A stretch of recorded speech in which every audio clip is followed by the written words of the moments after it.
Vous êtes chez Tartampion, salut à tous, toujours à LudiQuest. Voici le jeu Codename de Yellow à partir de 12 ans pour des parties de 15 minutes, de 2 à 8 joueurs. Et on a avec nous Kevin. Rebonjour Kevin. Bonjour. Alors est-ce que tu peux nous expliquer les règles de Codename? Ouais, je vais vous expliquer ça, c'est assez simple. C'est parti. Alors déjà, d'un point de vue du matériel, on a une grille de 25 mots devant soi. L'idée du jeu, c'est un jeu qui va se jouer en équipe, qui s'affronte.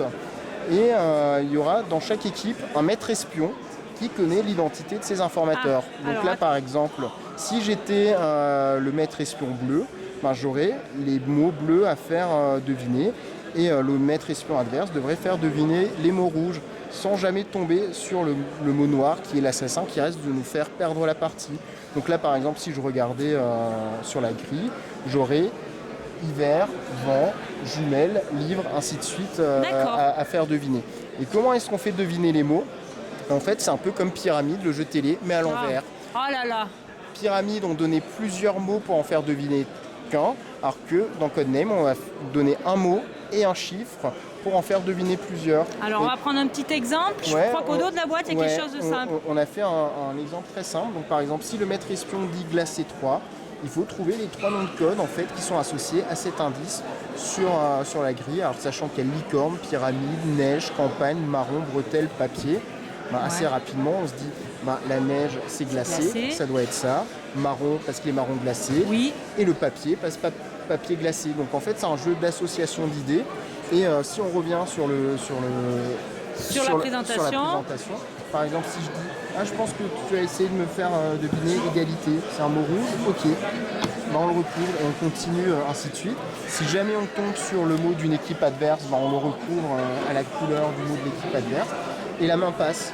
Et c'est la première équipe qui fait deviner tous ces mots qui gagne la partie tout simplement. Sachant qu'à 2 joueurs, il y a une petite adaptation de règles. C'est plus un coopératif. On va essayer de faire deviner tous les mots d'une couleur le plus rapidement possible à son coéquipier. Et à la fin de chaque tour, on recouvrira un mot de la couleur adverse.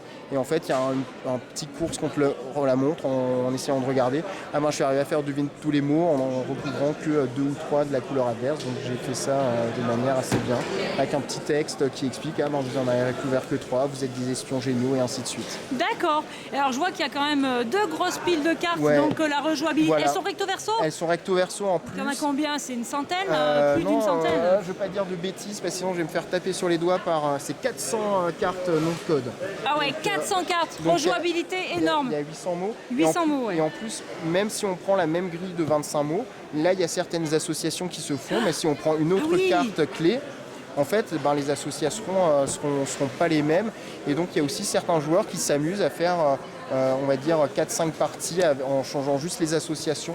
Et avec les mêmes mots. Et avec les mêmes mots, parce que ça permet aussi d'essayer de voir, de rentrer un peu dans la finesse de comment on peut associer tout ça.